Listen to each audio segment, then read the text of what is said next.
What up? We're flipping making a video and it's awesome. Awesome. We're hanging out. And I miss you, Zach. God.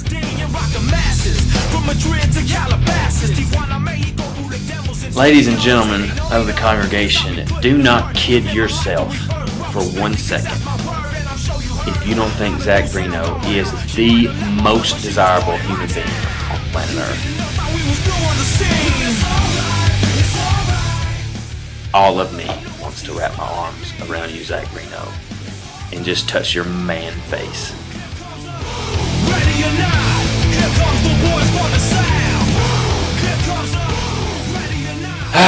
That said, let's talk about the church. I'm Dan Arendt. I'm a friend of Zach's. We went to high school together, played football together. Asked him to tell you. I'm just kidding. Played football together, grew up together.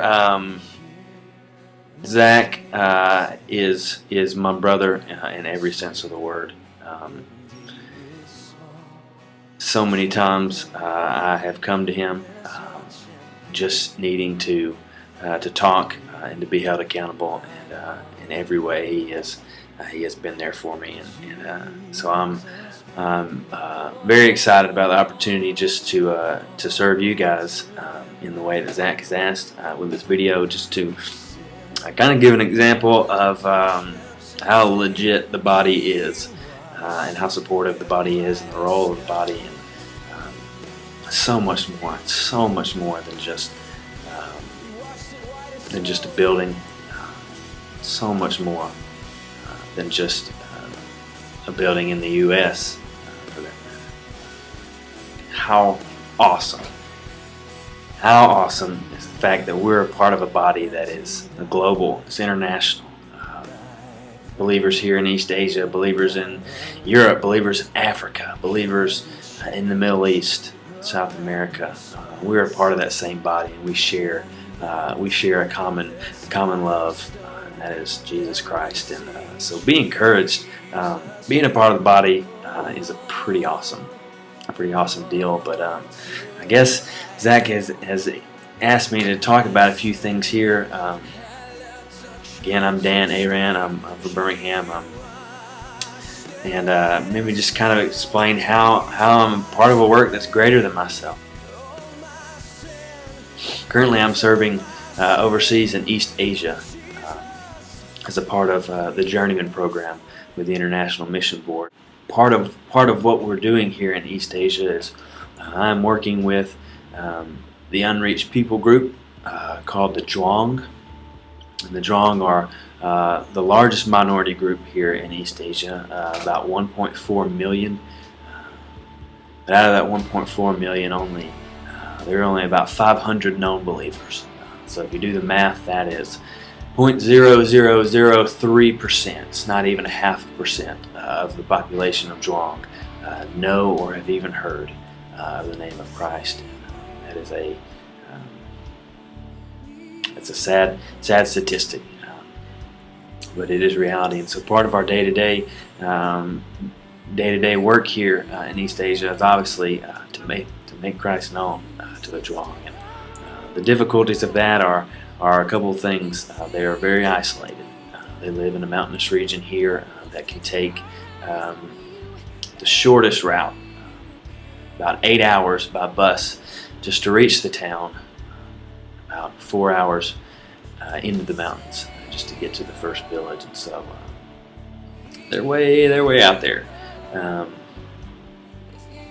So what we use is the Matthew 10, Luke 10 method, called the person of peace model. We go into a village and kind of just be awkward, just stand there and let them freak out because you're white. These people have literally never seen a foreigner ever. I've had an entire village hide from me, so it's kind of interesting walking in, especially with this small rainforest growing on my chin. But I'm already weird enough anyway, so But we go in and we make ourselves known, and we just kind of pray over the village and speak blessings over these people in their language, and see who invites us in, and see who feeds us, and see who gives us a place to sleep for the night. And that family is the family that we begin with, what we call our person of peace, someone we believe that the Lord may have ordained to begin His work with the Zhuang, and we begin to share the gospel to him in his language, and that family in their language, using storying, telling stories from the Bible as a way to share the gospel. And so our goal in this region now, my goal, my personal goal is to see the first believer in this region. I've yet to see one believer, and that's my goal. That's my prayer. I know God's faithful. The work is very slow. It's very messy. I know it sounds clear cut, the method that we use, but it is very slow and at times very frustrating. And there will be weeks and months where no one wants to listen to us. No one wants to invite us in their homes. So it can be very, very frustrating. God is faithful. Some of the victories that I've seen thus far. I live in a city that is outside the mountains. And so obviously when I'm not in the mountains, I'm here in the city, and I've enrolled in a university to meet people to further my language study.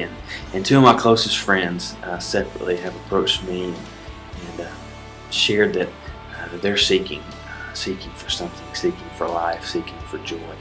And I've had the opportunity to share with them both separately in their language about the greatness of Christ and His grace. And though they haven't believed, we're still meeting many times a week and talking about who the Father is and what He gives. And so I'm encouraged. I'm encouraged in that. But there's also a lot of opposition here in East Asia.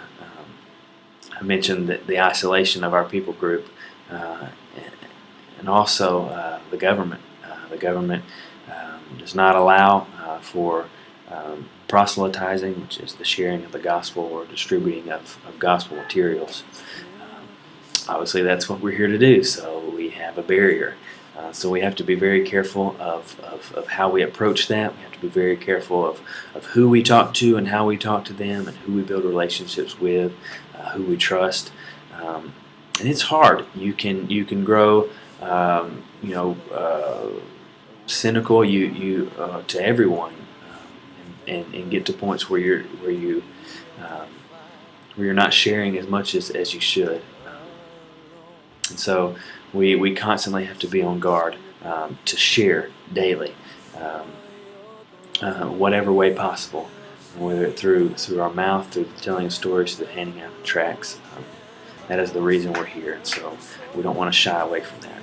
The government does make it hard, and then spiritually, the place is beyond description as far as the darkness that you find here. It's a darkness that is felt in every way possible. It's physically felt, spiritually it's felt. You can see the lack of joy that the people have here, that there's such a stronghold on this place through thousands of years of never hearing the name of Christ, and never having a hope of joy, worship of ancestors. And it is just a physically oppressing, spiritually oppressing place working here. But nevertheless, God is faithful.